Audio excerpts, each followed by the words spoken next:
L'Australie est toujours sous le choc après la fusillade survenue dimanche soir sur la plage de Bondi à Sydney.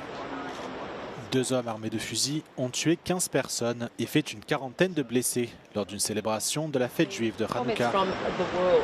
Les victimes ont entre 10 et 87 ans. Parmi elles figurent un ressortissant français, un rabbin d'origine britannique ainsi qu'un survivant de la Shoah. Les autorités australiennes ont rapidement qualifié la fusillade d'attentat terroriste, le Premier ministre Anthony Albanese dénonçant un acte maléfique et antisémite. Il a promis que son gouvernement allait durcir les règles relatives à la détention d'armes. The type of atrocities we saw yesterday can't be tolerated, and it's not fair that any section of the community cannot go around their usual way of life. I understand, and the New South Wales Police understand, the fear that is currently within that community, and I think it's really important that we show the resolute support for the communities. Les deux tireurs sont un père et son fils, âgés respectivement de 50 et 24 ans. Le père a été abattu par la police sur les lieux, tandis que son fils est toujours soigné dans un état critique dans un hôpital de Sydney. Tous deux détenaient un permis de port d'armes à des fins de chasse récréative. We were running up behind me. We could just hear the gunshots and they're just so loud. And we didn't know which way that they were shooting, so we were like running on the open road. And I just like images are just like flashing out I just need to get my family safe, so we're just running with heaps of people. Cette fusillade est la plus meurtrière en Australie depuis le massacre de Port Arthur en 1996. Elle a été condamnée unanimement par la communauté internationale.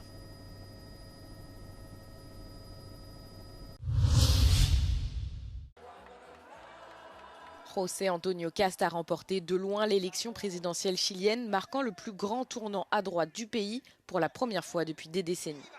L'ancien législateur ultra-conservateur a assuré sa victoire en s'engageant à lutter contre la criminalité, l'immigration clandestine et en promettant de relancer l'économie stagnante du Chili. Porque Chile nos ha dado un mandato claro, que no admite excusas. Este mandato no permite demoras. Chile quiere un cambio, no quiere continuidad, y lo dijo fuerte y claro en varias instancias. Y les quiero decir que sí, Chile va a tener un cambio real que ustedes van a empezar a percibir prontamente. La campagne électorale a été profondément polarisée. Cast et sa concurrente, la candidate communiste Janete Jara, symbolisaient deux visions totalement opposées pour le pays. Janete Jara, qui a été ministre du Travail dans le gouvernement de centre-gauche du président Gabriel Boric, a encouragé ses partisans à ne pas se laisser décourager par le résultat. Queridos compatriotas, está claro que no obtuvimos el resultado que queríamos, pero la derrota siempre es breve. Mañana se vuelve a trabajar. Seguiremos luchando con coraje por las urgencias de Chile, para que en este país se pueda vivir bien. La victoire de José Antonio Cast reflète une tendance régionale plus large, les récentes élections en Amérique latine ayant propulsé une vague de dirigeants de droite au pouvoir. Le verdict est tombé dans l'un des procès les plus scrutés de Hong Kong. Ce lundi, Jimmy Lai, ancien magnat des médias et figure emblématique du mouvement pro-démocratie, a été jugé coupable d'un chef d'accusation de sédition et de deux chefs d'accusation de collusion avec l'étranger dans son procès pour atteinte à la sécurité nationale. Fondateur d'Apple Daily, un journal qui a joué un rôle clé dans le suivi des manifestations pro-démocratie qui ont secoué l'île en 2019, aujourd'hui fermée, Jimmy Lai, détenteur d'un passeport britannique, a été arrêté fin 2020 et maintenu à l'isolement depuis. Pour le parquet, il serait notamment le cerveau derrière deux complots demandant à des pays étrangers d'imposer des sanctions ou un blocus et de mener des activités hostiles contre la Chine. Cette affaire juridique est devenue un sujet de discorde entre Pékin et de nombreux pays occidentaux. Le Premier ministre britannique Keir Starmer a déclaré que la libération de Jimmy Lai était une priorité. Le président américain Donald Trump a lui aussi appelé à sa libération lors d'une rencontre en octobre avec son homologue chinois Xi Jinping. Les peines encourues n'ont pas encore été annoncées. Jimmy Lai risque la prison à perpétuité.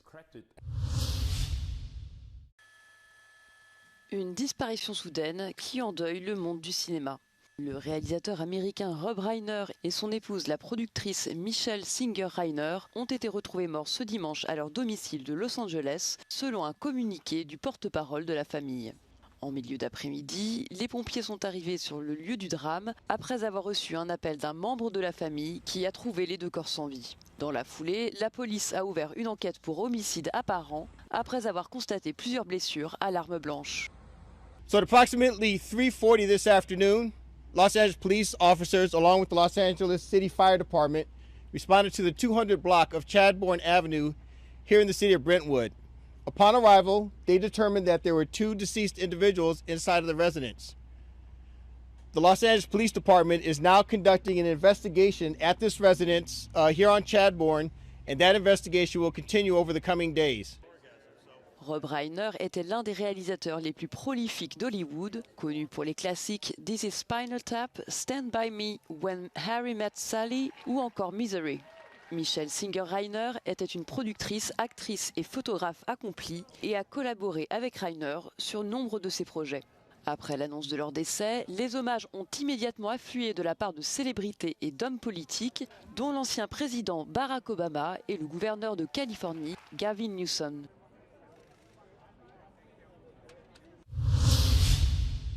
À Ferencváros, un quartier de Budapest, les travaux avancent à un rythme soutenu dans un appartement municipal.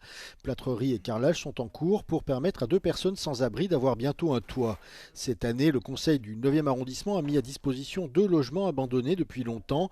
Ils sont entièrement rénovés par des bénévoles de l'association From Streets to Homes qui transforment ces appartements délabrés en véritables lieux de vie. A Fővárosi Szolidaritási Alap ebben a legutóbbi ciklusban 23,6 millió forinttal támogatta ezt a projektet, ebből 2 kerületi önkormányzati lakás tud megújulni. Les sans-abri peuvent postuler pour ces appartements dans le cadre d'un appel d'offres ouvert. L'association décide en fonction des besoins, mais elle vérifie également si les candidats disposent d'un revenu stable et suffisant pour payer leurs factures. Az utcáról lakásba egyesületnek a legfontosabb hozománya az, hogy a lakhatás mellé szociális munkát is adunk az ügyfeleknek. Ez ugye egy ilyen mentorációt kell elképzelni, ahol így segítjük mindenféle ügyeik intézésében, illetve abban, hogy így ténylegesen így megtalálják a helyüket az új környezetben. Ce studio sera bientôt la maison d'Attila, 30 ans, et de son compagnon. Attila participe lui-même aux travaux de rénovation car il travaille souvent sur des chantiers en tant que peintre et poseur de papier peint. À l'âge de 6 ans, les services de protection de l'enfance l'ont retiré à ses parents violents. Adolescent, il s'est enfui de l'institution et vit depuis dans la rue, depuis 12 ans, avec son partenaire du même sexe. Máshol nem fogadják el, hogy 2 fiú, de attól függetlenül, hogy legyen 2 fiú, egy pár úgymond életes, nem az számít, hogy ki hogy él, ami a szívünkben van. Au fil des ans, le couple a été confronté à la dépendance, à la mendicité et à l'exclusion. Ils ont fini par se construire une petite cabane chauffée avec de vieux panneaux de porte dans un bois près du boulevard Hungaria. Ce qui les rend le plus heureux aujourd'hui, c'est que dans leur nouvelle maison, ils n'auront plus à chauffer l'eau de la station-service sur un réchaud pour prendre un bain. Nekünk ez a ház, amit most kapunk az életünk során, azt fogja nekünk számítani az életünkbe, biztonságban mehetünk, ugyanúgy tisztálkodhatunk, jobban meg tudjuk tartani a munkaviszont, még jobban be tudunk illeszkedni a magyar államba, és nem le tudnak minket nézni. L'histoire d'Attila montre que les refuges peuvent seulement gérer le sans-abrisme, tandis qu'un logement permet d'y mettre fin durablement.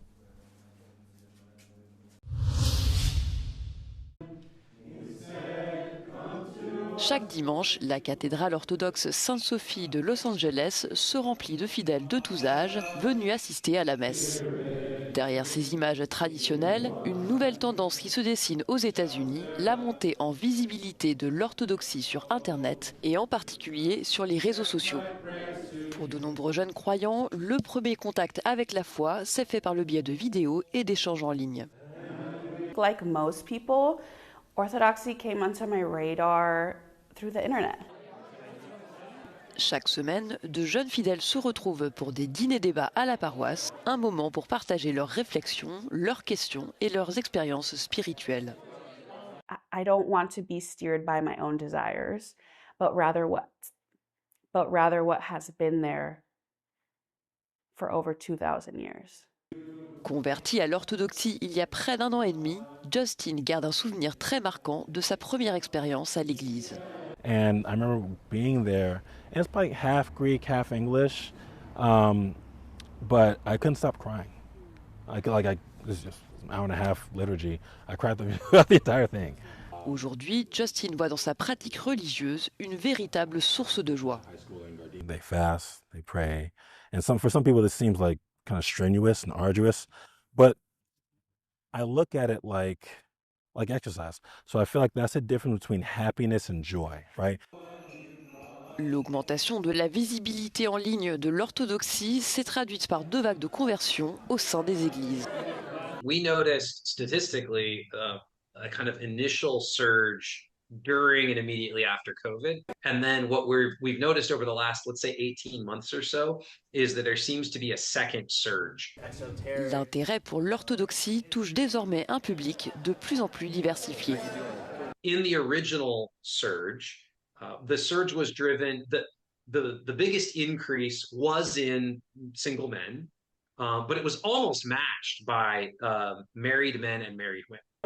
Jonathan Pajot est créateur de contenu en ligne et anime le compte Le Monde Sacré.